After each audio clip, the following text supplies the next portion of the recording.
But yeah, joining me is not exactly an athlete or a coach. Okay, good start. Good start for me.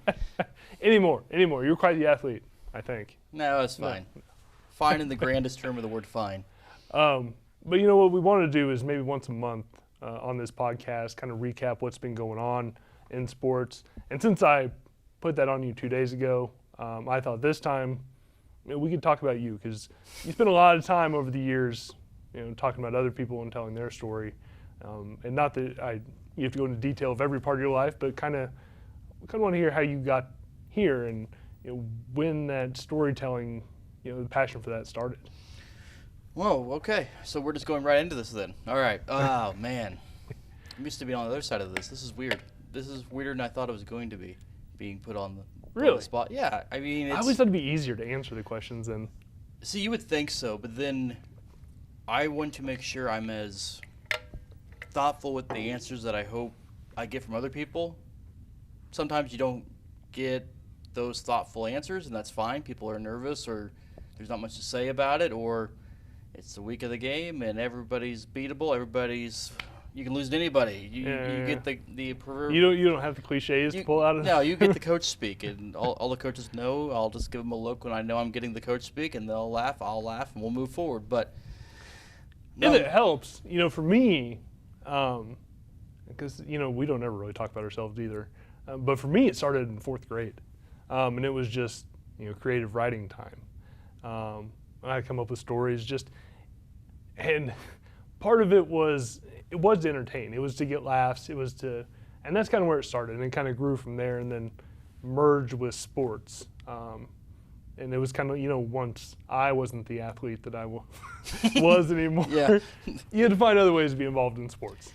Yeah, you mentioned 4th grade, and I think it had to be 3rd grade. And looking back on it, it's a blatant ripoff of the Harry Potter books. But I would write these, stories that you would call them. I probably thought they were books at the time, and our teacher would let me go up and read part of it. Yeah.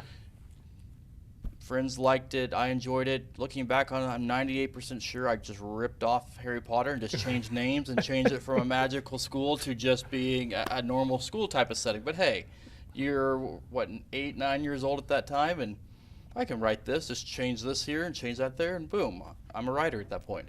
Mine was the cup. He was a superhero. Okay. And it was just a styrofoam cup. And I would add humor to it, and that was where I was. A styrofoam cup. As I'm grabbing mine, yeah. Yeah, because, when you're a kid, you still have that creativity. Mm-hmm. And now... Oh, you said you lose your creativity as you get older? Sometimes. I mean, have you tried to ever write fiction as an adult? Because I think it's harder for me to come up with ideas like I could as a kid. It is, because I think we're more judgmental of ourselves at this point. And I think there's also that, I want this to be successful. We're not thinking of it in the terms of, I'm going to enjoy writing this. It's more, I want this to be successful.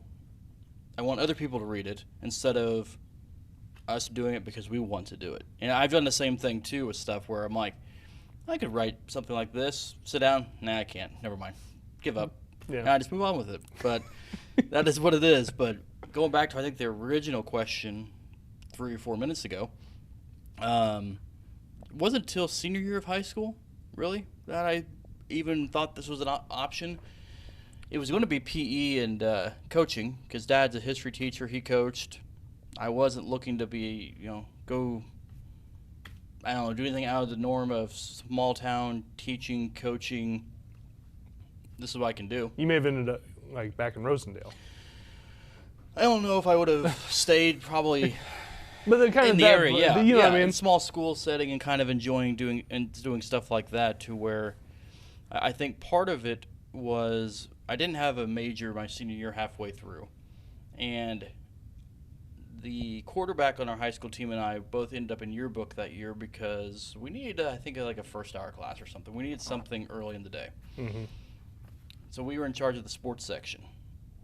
We didn't take the photos because we were playing in all the sports, because we only had 3 for boys to play. It was football, basketball, and track, and that was it. And then at the time, it was girls had softball, basketball, and track. So, I mean, it was pretty simple. So we never actually took many photos or anything like that, and there were girls on the yearbook staff that had been there longer that wanted the sports pages. Somehow we just got them. We showed up, we got them, and we didn't know what we were doing. So that was my piece of high school media, was a yearbook that I know nothing about how to do. We put photos in that we liked. We tried to put a lot of different ones in there, but somehow there were about 8 or 9 of us ended up in a lot of them. Happens. And there's like 20 of you. Yeah, so it happens. And we tried to, make sure, I think, to do a decent job. It probably turned out terrible. I haven't looked at that yearbook probably in 15 years now. Really aging yourself. Yeah, I know. It's going to be 15 next spring. So, well, it hit me the other night that I'm at the age where I would have graduated high school twice now. Yeah, I'm not quite there, but I'm. Oh, you're not far behind. No, it'll be 15 in May, so that tells you I'm sitting at 32 right now.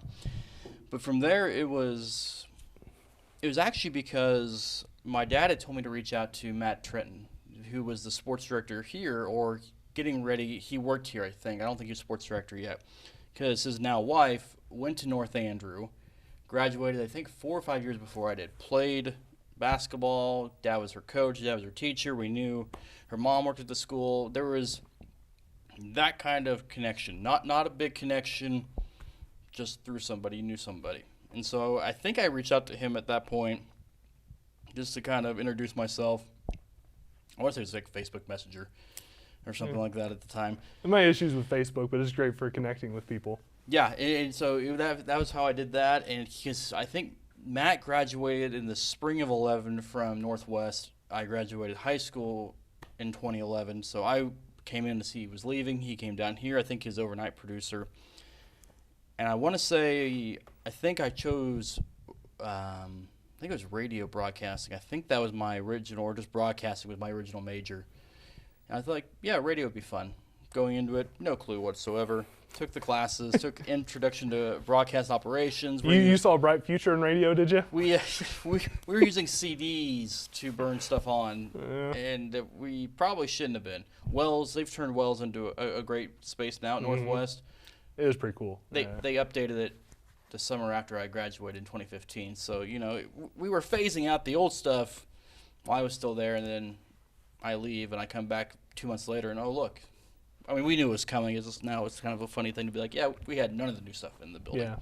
So, well, I mean, what's funny about it, timing's funny, how it can work for you and against you. In my first round of school, journalism was still an English degree. And then when I went back to finish, that's when it had switched to convergent media, which, listen, I'm still not great with the camera and all that stuff, but it helps in the long run so that you learn other than the inverted pyramid and how to write a story. Yeah, I think it was sophomore year I changed to sports media because they shifted everything. It was multimedia journalism, I think, was one of them. Broadcast journalism, or like broadcast production, and then sports media. And the MMJ one was basically everything. Newspaper, you had to know how to do everything. And sports media was just, you're in your box. That was your major. That's what it was. Didn't need a minor. I thought I was going to be 5 years in. I go to get ready, I think, in the fall of my senior year. And I told my advisor, I'm like, I'm going to be here another year. He goes, why? He gave me that I'm dumb look. Mm-hmm. He did that a lot. He great guy. he probably still would do it if I see him. But he was like, no, you don't. I was like, I don't have a minor. He goes, you don't need one. Like, apparently that's probably written somewhere, and I didn't read it. So I was like, okay, so I just have fall and spring, and then I'm done. I'm out of here, and then I get to. So what did you learn in sports media?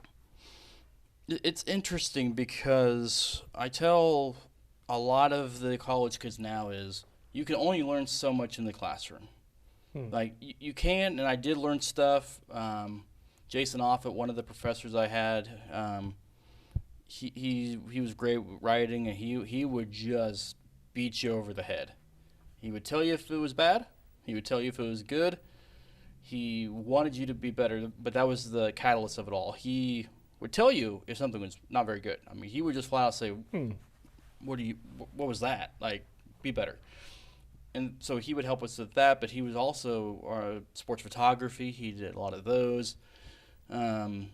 learned a lot about the writing style, but it was really the internships that helped me with the TV side of it. And I was interning down here. I can't remember if Football Tonight was first or if interning was first, but Chucky Kempf and I both interned together.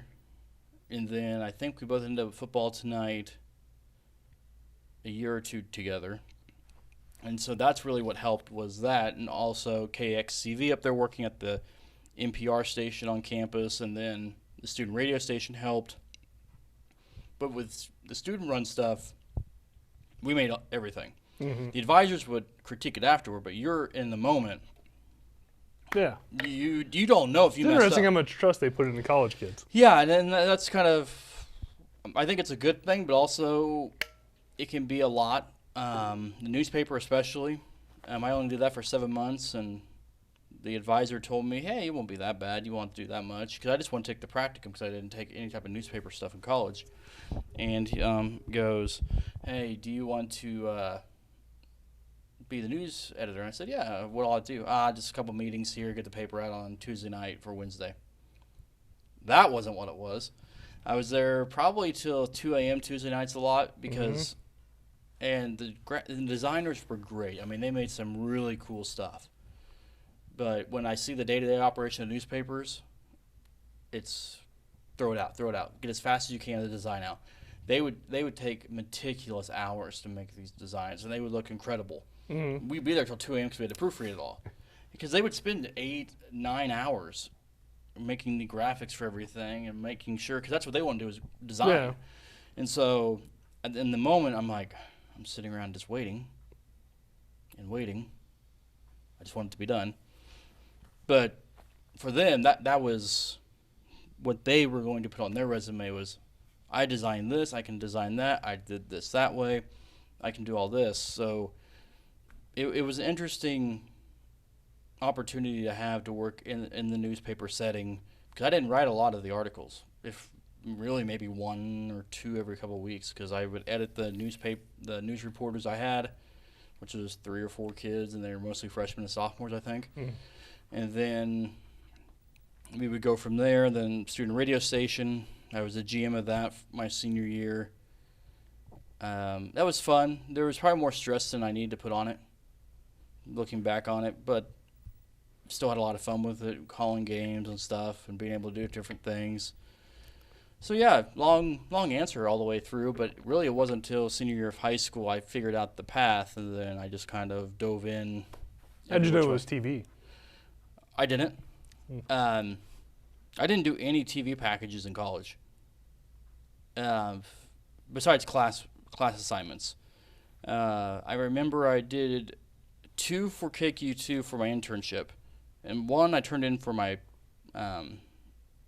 class. I got a C on it in class, but I got told it was good enough to run on TV.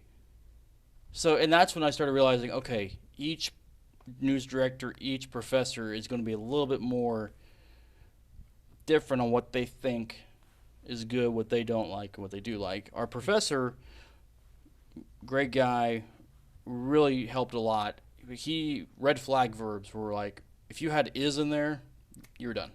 If you had, any of those, there's points getting taken off every which way. Because that's what it used to be. That's what the style was. You didn't use certain words because it was TV. Now it's more relationable. That's not even the word. It's not even. It's more conversational. It's more talking to you, not at you type of thing. So that was really the first time I noticed, like, okay, I may get a C on this, but there could be news directors or people out there that like how this is done. So it's not the end-all, be-all if I do this one not quite right. And again, they said it was good to run on air. It probably, I know for a fact, it wasn't that good. Like, it was probably fine. In the grandest, again, term of the word fine, it was just, okay, he did a good job for an intern. We'll reward him with putting it on there. But really, there wasn't TV packages done in college. Yeah. That was my most thing I was disappointed about most with my time at Western was, in our video editing class, mean, our final project was a 10-minute documentary. Ooh. And while that's interesting and a challenging thing to do, Those are hard. I'm never doing that. Yeah. I mean, you and I have discussed it'd be cool to do documentaries, but that's, I don't want to say it's a pipe dream, but like that's, down the road type stuff that maybe you'll do. Not every kid's gonna make one. Right. I think doing packages, doing highlights, whatever it may be, more frequently would have helped. But again, we were still in that transition as well as from a most newspaper based to everything is now media. Yeah. So that's, I think, where the issue was, and I don't know how it's taught anymore. I don't know if they teach newspaper. Well, and I think there's something to all of that too, because I'll talk to the professors at Mo West and Northwest too, and I'll tell the kids that intern. I say kids like I'm old.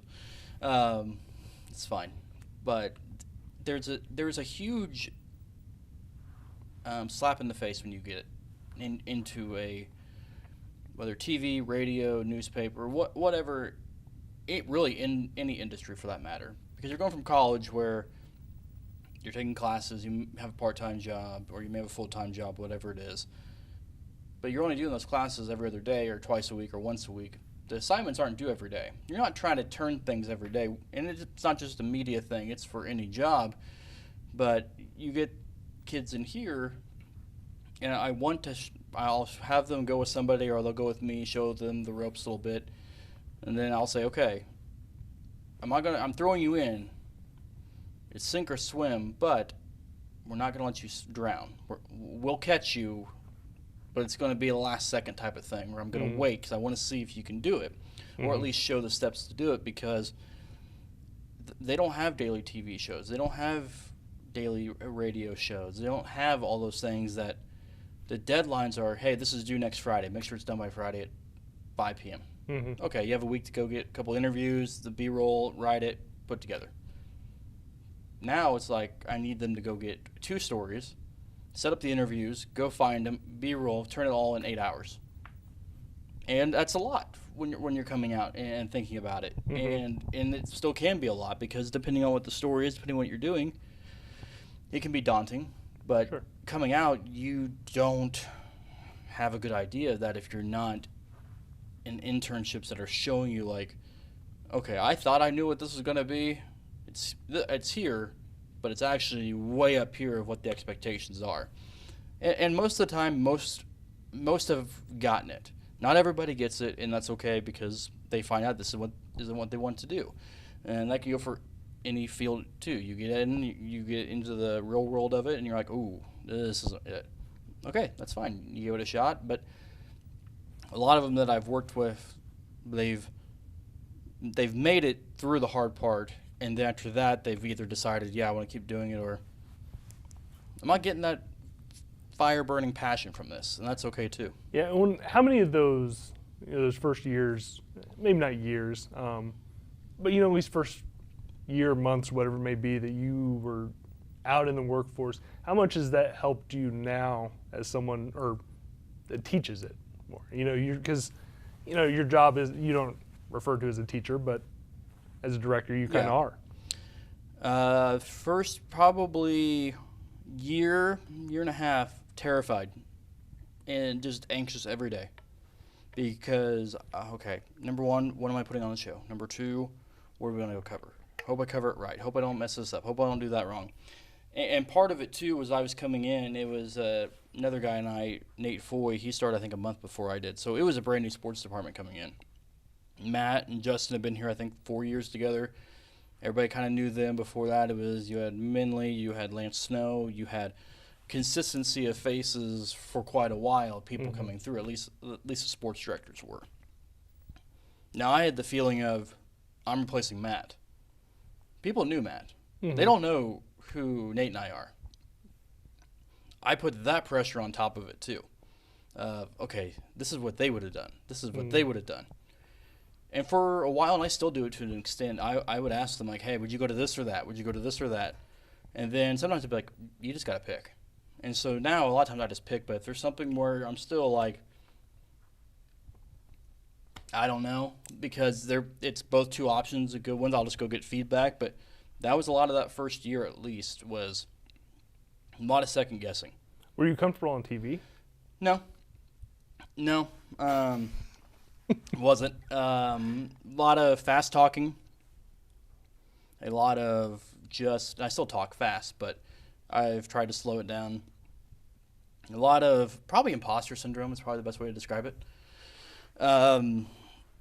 Didn't really have a good gut feeling that, yeah, I should be on TV. I mean, but I think most people feel that way. Not everybody. Some people love it, and that's great. They love. But now we're in an age where social media. If you're you kind of have to, and maybe not right away, but eventually you have to enjoy being on TV, or you're not going to be good at it, I think. Yeah, and I think there's a couple ways you look at that too, because we're in the age where everybody wants to be a social media influencer. Not everybody, but everybody wants their stuff to get likes, stuff to get followed, yada, yada, yada. But I think you have to have a little bit of an ego in the business regardless.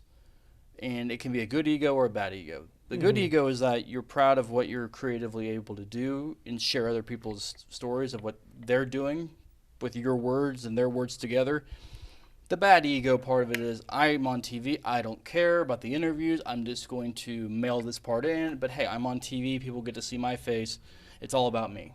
So to me, there's those two sides of it too. And then, like you said, the being comfortable on TV and want to be, for me, I think I'm comfortable with it because it's not about me still. I am the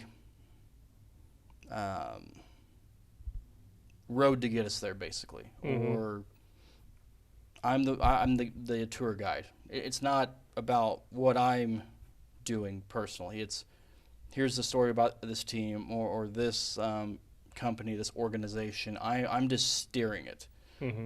I'm not the main topic. If your goal is to be the main topic, okay, there's definitely something out there for you, because that's where we are. Did you? I refer to it as blacking out. On roller coasters? No. I don't think I've ever done that. When you're doing the news, we have a TV like this, and where you are is the teleprompter. Yeah. And for me, it took a long time to be able to look at this as well. Yep. Because my sole focus was reading the script and making sure that wasn't messed up. Did it align with the highlights? Hopefully. Yeah, and there's sometimes where you're flying blind because the TV's not working, and you're like, well, I don't know what's happening, so here we go. And then if I look at the other TV that's off to the other side, that one's a couple seconds behind because that's actually going over air, so there's like a second or two delay, so you're already off by a sentence and a half anyway, and it's all downhill from there. But the other thing I'd point out, though, is how understanding people are. Yeah. Sure, everyone gets complaints, but, we've had nights where sports just didn't happen. The teleprompter was completely on. Stuff happens. Right. And in the beginning, you're like, oh, no, this is going to be a disaster. And then you realize that people... Yeah, and that goes two ways, I think, too, is it's good that people are understanding, because some people aren't. You're out there. And that's fine. But there are people who understand that we're at the mercy of the technology too. And you know what, those people it's almost in a way nice having a few that do complain. Yeah. Because at least it keeps you on your toes. Right. If you never got a complaint, you can get complacent. It's like when your mom and dad tell you did a good job on that whatever thing. You know you didn't do a great job, but they're like, no, you did your best. And you're like, no. We do a lot of that around. That was terrible. That's the other thing, is everyone's like, good job today. And I'm like, was it? But then, I'm not sure it was. But that's your expectations too, right? Like you're like, I didn't do great. Okay, then you fix it. But it's the same thing with the mom and dad thing. Is, oh, you did a great job with that. Mom, I said two words. Like, but again, the people that complain, I tell you guys and the other reporters too. We all throw rocks from glass houses anyway. We may complain about what someone else is doing. It's like, well, you did this yesterday, so it's the same thing. Like, I'll complain about stuff. I try not to as much. There's still stuff I complain about. Vent about maybe is a better word. But, again, we're all throwing stones from glass houses with anything anyway. But, it is good to have the complaint thing and to me, I actually enjoy it when things do go wrong sometimes for you guys and myself, because if everything goes smoothly every time, no one's going to know how to react in like, oh, hey, prompter went down, videos went down. Hey, we don't have internet. You're just on the air, go. What do? That deer in headlight look comes in really quickly. Mm-hmm. So I think it's always good. We had a Football Tonight show end early because the tower got struck by lightning. It was Dave Rickard and I, and we were talking, and we see the lights flicker and go room, and we hear it come back on, and we just keep talking, and we get in our ears, yeah, guys, we're off the air. Mm-hmm. We didn't come back because by the time we came back, it was Jimmy Kimmel. On a delay. He was at like 11:05 that night on a Friday night. He was just delayed. Wasn't suspended? No, he was delayed. So yeah, I mean, there's always something that could go wrong, and it's just about how you handle it too. So those first few years, though, what did you enjoy most, and what was the tougher part of it, I guess? Trying to figure out, man. I think those first couple of years, I thought I was doing a lot better than I was, looking back on it. And maybe that's me being a little hard on myself too. But I think there was times where I'm like, yeah, this is really good stuff. And I'll watch it back and I'm like, no, that was fine. Or yeah, I don't know what I was doing. Like a year later, you watch the package back and I'm like, I thought that was better. Yeah, or I thought I had better video than that. Or did I really do that? Like, yeah, and I think when you start, you definitely try to have that false set of confidence too, of like, yeah, I'm good at this and everything. And, you know, I think at being 23, 24, 25 years old, you also like the fact that people know who you are to an extent. Mm-hmm. I don't know if I ever enjoyed that part of it, but I think amongst peers and everybody in the newsroom, we enjoyed that little competition of like, hey, yeah, so-and-so said hi to me today, or they said this. Or I'd be like, you know, the sports team got complimented again today. What about you guys? Like, there would be the open competition between the newsroom, and sometimes we would get under each other's skin a little bit more and just say, well, sports needs more time. Well, we need news for it. Well, the reporters don't have anything. Mm-hmm. And I would go around with the producer at the time, and her and I are still good friends, her and her husband. And Kimmy and I all we don't hang out as much as we used to, but her and I would go back and forth because I would ask for an extra 45 seconds. She'd be like, no, I said, well, we would kind of go back and forth for a little bit. Not really yell, but it was, this better be important that I can't have 45 seconds. Looking back on it, I'm like, okay, that was probably whatever I wanted was not that necessary to have anyway. No. But stuff like that where it's just, you're learning a lot and it's kind of a blur. And everyone's just here for the weather anyway. Right, yeah. If Braciano's here, all bets are off on what everybody else is doing. But it's one of those things where my second news director, I guess, because I had Bridget Blevins for 6 months. I learned that she was leaving 3 days after everybody else did because I was in Columbia at state for something. And then she sends out the email a couple days later. I said, you're leaving? She goes, you didn't know? And everybody goes, yeah, we knew on Friday. I was like, well, I wasn't here Friday. And nobody bothered to text me about it either. So I had her for like 6 months. Then Andy House was the news director, and we got along really well. We'd also kind of go back and forth, probably a little bit more than we should at times because we weren't really afraid. How much of that was your ego, though, at this point? That one was more... And not like in a bad way either. Because as we talked, there's good and bad, but eventually, it's back then, everyone knew who you were. They knew who Brandon Zinner was. Now, would they confuse you? Sure, but like, you know what I mean? Like you eventually became a face in this city. Like, when I was a kid, it was Minley, and everyone knew who Minley was, and you were kind of that for KQ2 Sports. Yeah, and I appreciate that, but I never think of it that way either. But there was more in the sense of. So I came back after being gone for 6 months, and I was doing web and some sports and news stuff.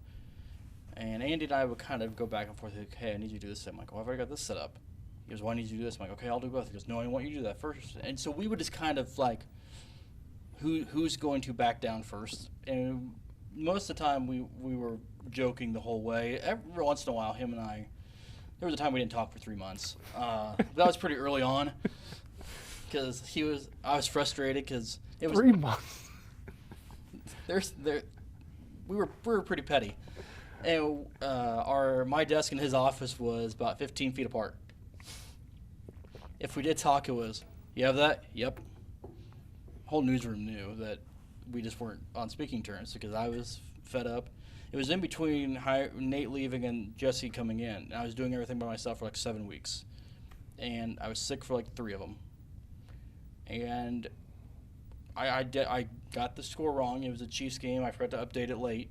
It was 3, and he says that he was right, but I was just at my like wit's end of like, listen, I get it. I messed it up. And so we had one of those things, and we both decided that we weren't going to be the bigger person there and talked to each other for a little while. And so ask Graciano about some of those. We all had them. Yeah, and going back to the storytelling though, how, and I guess maybe it's hard to go into detail, but how did you develop that? Like, how did that grow, and how did you become better at it?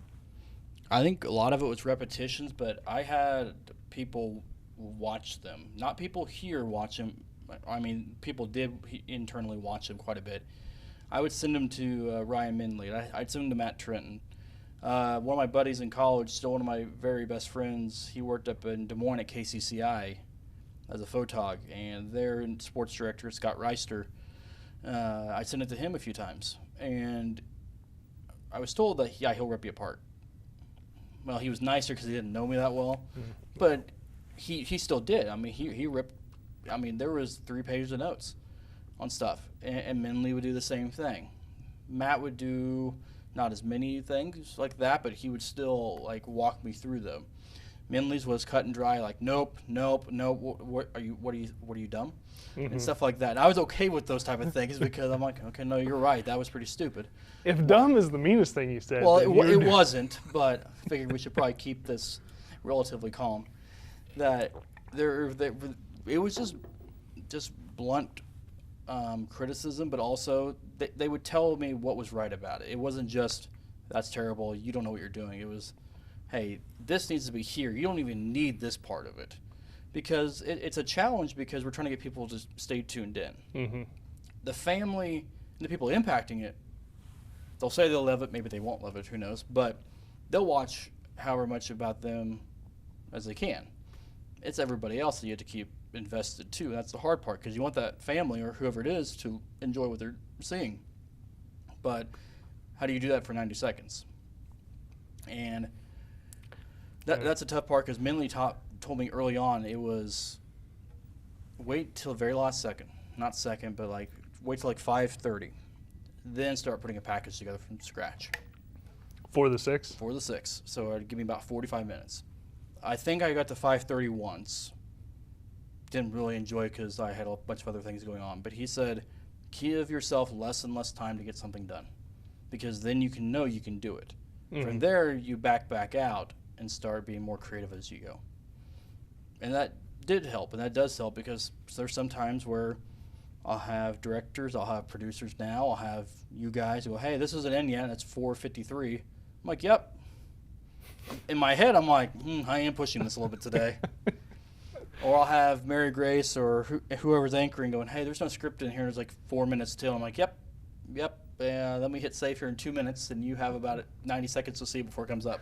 You know, the worst part of that is if the system is also being buggy.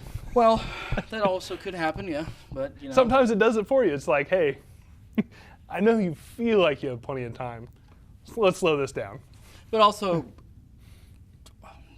I'm not being sarcastic when I say this, but time does slow down now for me sometimes. Not like McConaughey times of, flat circle where windshield's in a bug type of thing. But it's more that I'll look at the clock and I'm like 4:52:37. Okay, I still have 23 seconds left in this minute when we have that clock. Now, if I'm not in front of the clock or I'm here, time's just moving. But if I see it like that, I can slow it down to be like, okay, I have this enough time to get these graphics in, this graphic in, this and that by 5. See, and I tried having the rundown up, and so you see that play, and then it just gives me more anxiety. Yeah, I usually don't have it up. Every once in a while, you guys may hear me go, oh, We're in that part of the show, huh? Yeah. Okay, let me hit save real quick and put that in there. And it probably causes a lot of panic, and I shouldn't do that, but that's still how I operate at times. So when you had the opportunity to move to news director, was that a difficult decision? It was, for a variety of reasons. I was planning on proposing at the end of October of that year. So the position first came open when Andy left, and that was the year prior. And I didn't have any conversations about it. A couple of people were like, hey, maybe you should put your name in. I was like, no, I'm not feeling it. I don't feel ready or whatever. Another year goes by. It opens up again. The newsroom, the station's in a different place at that point. I am now the oldest. At the time, I was the oldest, I think, besides Mike, there for a few months. I think I was for a little bit there, actually. And I was still 30? I think I was still 30 at that time. Yeah, I'm trying to keep track. And so, and I didn't want it again at first. Like, I was like, I don't know.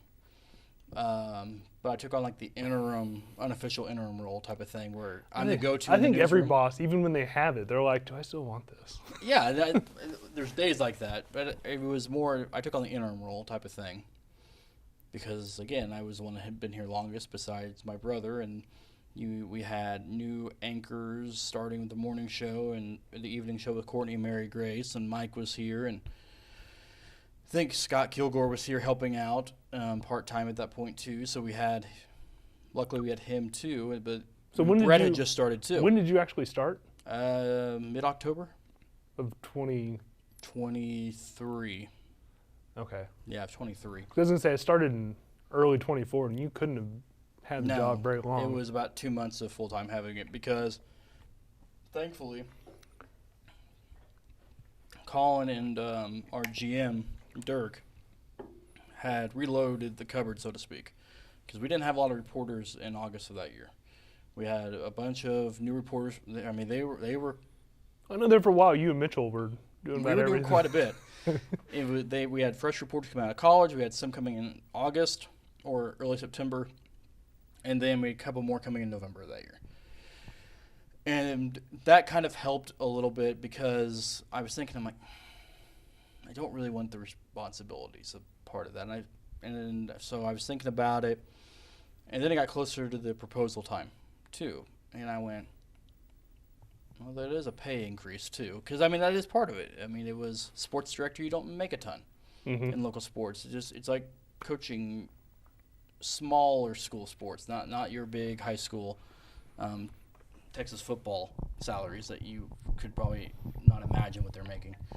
But it's... Well, you go south a little bit in Kansas City. There are some bigger salaries down there for sure. I've heard of some of those. And so that was part of it too. But I think some of it also was, it was a whole new group. There were people in the newsroom that wanted to be here, that still believed in what we were doing. And I think my contract was coming up. I want to say either that January or the January after. I don't remember. And I didn't know what I was going to do because I've done this since I was 23. So it does seem like if you look around, we brought up Zinner. He's not in it anymore. Yeah, he quit. But I mean, it seems like you hit that 30 to 35 range, and you have to decide which direction am I going. Because, like you said, I'm not asking for anyone to feel bad for us, but news doesn't pay that well. Right. And that's just the world we live in. Yeah. So you have to decide, hey, can I make it in a bigger market? Do I become news director? Or do I sell insurance and, maybe string part-time? Yeah. But I think there's also that family aspect of it, too, is where how long did I want to be going 2 to 11 every night? And that was part of it, too. Once we got married, which was this past April, I was like, okay, when we have kid or kids, we don't know. We'll see how the first one goes.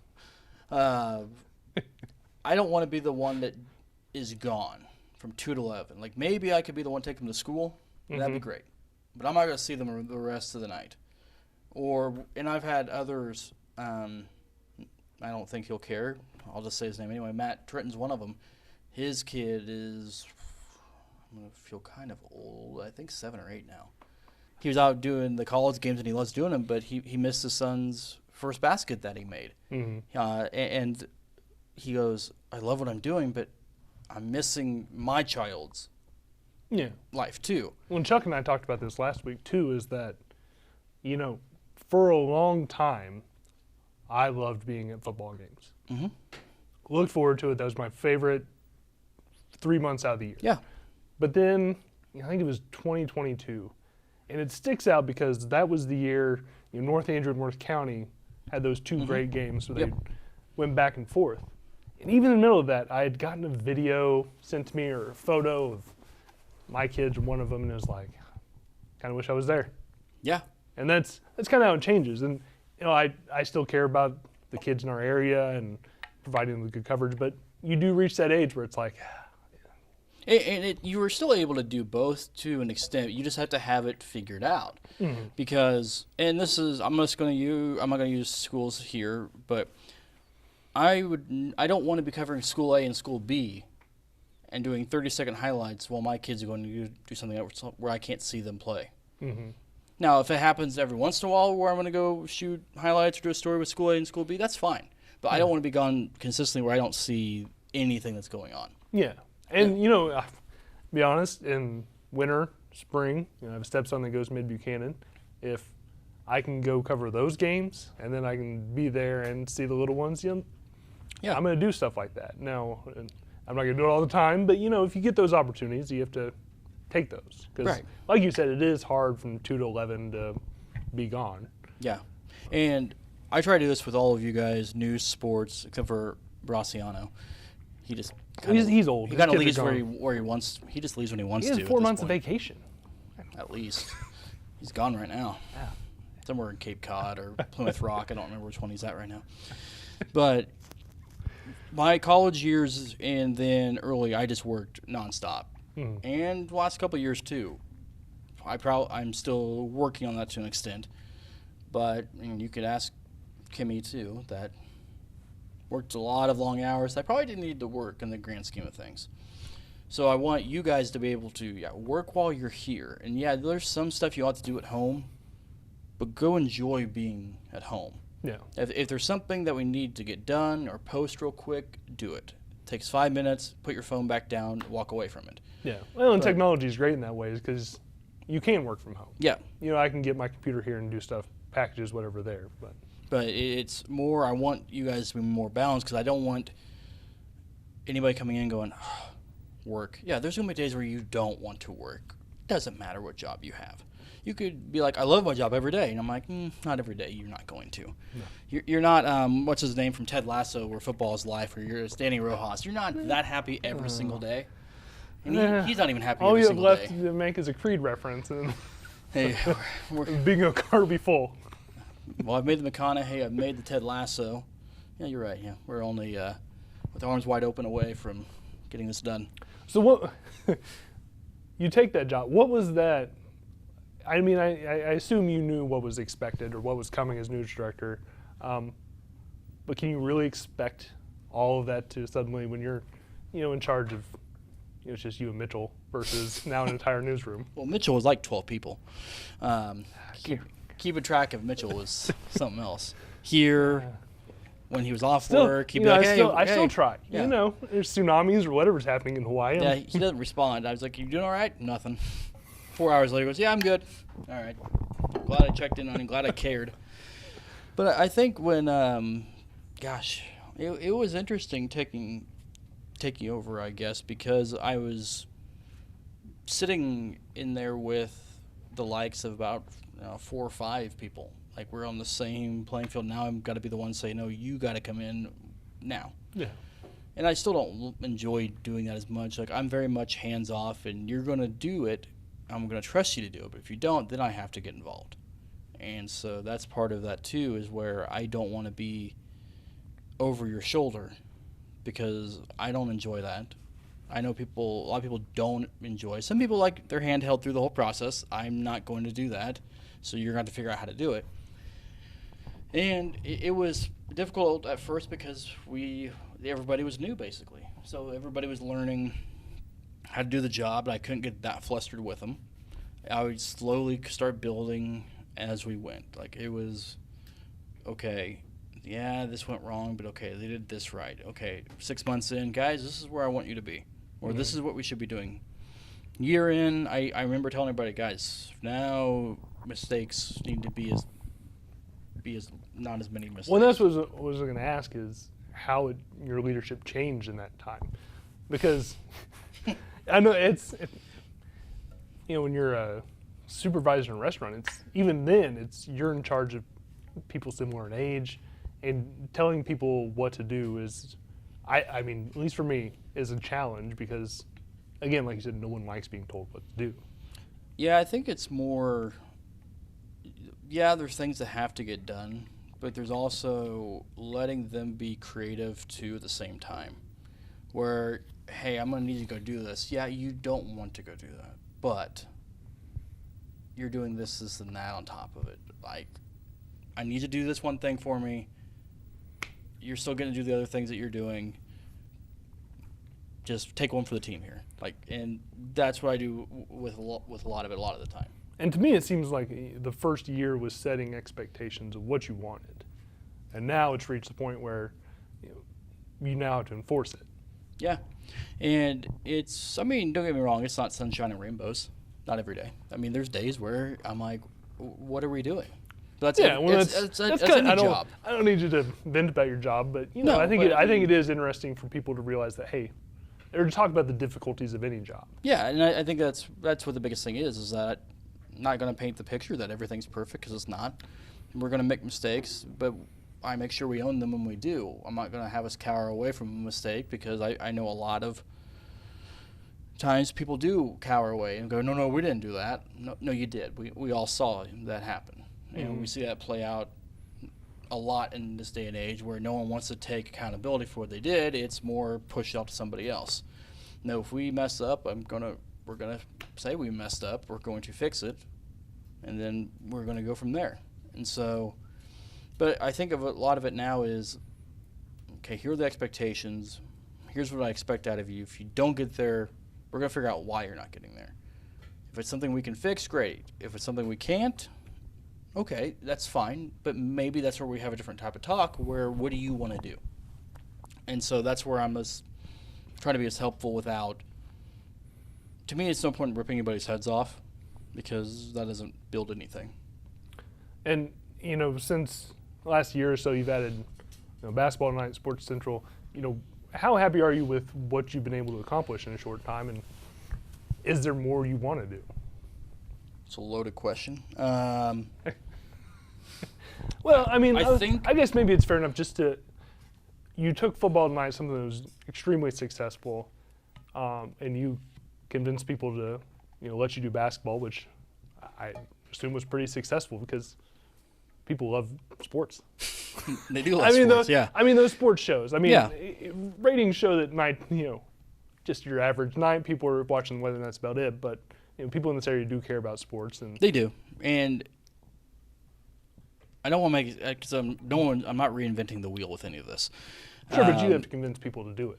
Yeah, and I think part of that is the buy-in that we have internally, and the buy-in that I know we have out there that want this type of content, because, again, we're now in a day and age where the industry has changed, where newspapers across the board, they're not the same as they were. And that's no reporter's fault. That's no one's fault on the ground level, because that's how the industry's changed. I mean, you look at, I don't know the last time I saw USA Today with a bunch of box scores. I don't even know the last time I read USA Today, like in paper form. I think it may have been college, because we used to get it up in Northwest, and that was still fun. But again, you don't see those type of things. People want those, whether it's in social media, whether it's in video form, whether it's on TV, radio. It doesn't matter what avenue it is. And so it's how do we continue that within reason and within the realm of what can be done. Because, again, we don't have 30 people in the newsroom, and most stations don't. I mean, that's also the nature of the beast at this point, too, is consolidation is very much where everything's trending. And so it's how can we do more with less without it being a hindrance to the day-to-day process. And how do you balance that? That's a great question. So for like the Sports Central shows and everything like that, you guys put together stories. I put them all in there too. It's not me just putting things together. It's sure, but I mean, I guess more specifically, the balance of asking people for more when there is less. Well, and that's the thing too, is I would love to have more access to more reporters, more technology, whatever it may be, but it's believing that we're helping the community, B, you're helping yourself because you're learning how to do more stuff, and then who knows, you go somewhere else or you take this and you know what to do with a different job later. I don't care what it is, what you do with it. It just is helping you get better yourself. It's also giving you a sense of pride of being a part and doing something too. Mm-hmm. So it's multi-layered. I mean, is there a competitive part of like wanting to have the best shows? Yeah. But also at the same time, it's okay. How much can we spotlight? What can we highlight? How many people can I get involved in this to help them grow at the same time? Yeah. And, you know, you watch these shows. I always like to end with advice, and you've done a lot of that in the last hour or so we've talked, but, you know, what advice would you have for the young people getting into this field? Well, it's probably scary right now. But that's a lot of jobs that are scary at this point because the world's changing. Technology's changing. Social media's changed everything. People are not wanting to be reporters and journalists as much as they used to, but that goes for teaching. That goes for a lot of jobs, law enforcement. I mean, a lot of people don't want to do the jobs that have been done for years, and that's part of it. At least try everything, and if you don't like it, you don't like it. But if you don't try it, you're not going to know. Some stuff you're like, no, I hate this. Okay, well, that's part of the job. But if the good stuff still outweighs the bad stuff, you're still in a good spot. If the bad stuff outweighs the good stuff, that's when you have to take a look in the mirror and say, okay, what am I doing? But that's kind of the mindset I've taken for the last couple of years is if the good days still outweigh the bad days, and they do considerably, I'm still in the right place. But that ever changes for whatever reason, whether it's personal life, things change, and you know, families starting a family and stuff, where the bad days start getting a little too close to the good days. Yeah, that's where you start looking, going, okay, is this still what's best for me? And I can go for someone that's 23, 24, or 32, or 36, older, 36, 40, 45, whatever it is. So, and you're going to be bad at it, is most likely. You're going to be bad at it when you start. Yeah, and that's fine. You're going to make mistakes. You're going to think that you're the worst thing in the world. Yeah. You're not the worst thing in the world. That may have been bad, but you can't carry that with you. If you do, you're going to get worse. Because all you're worried about is, don't suck. Okay, well, then I'm going to. Because all you can think of is, don't suck. Hope it all messes up. And then you're going to mess this up. Yep. Yeah, mindset. Yeah.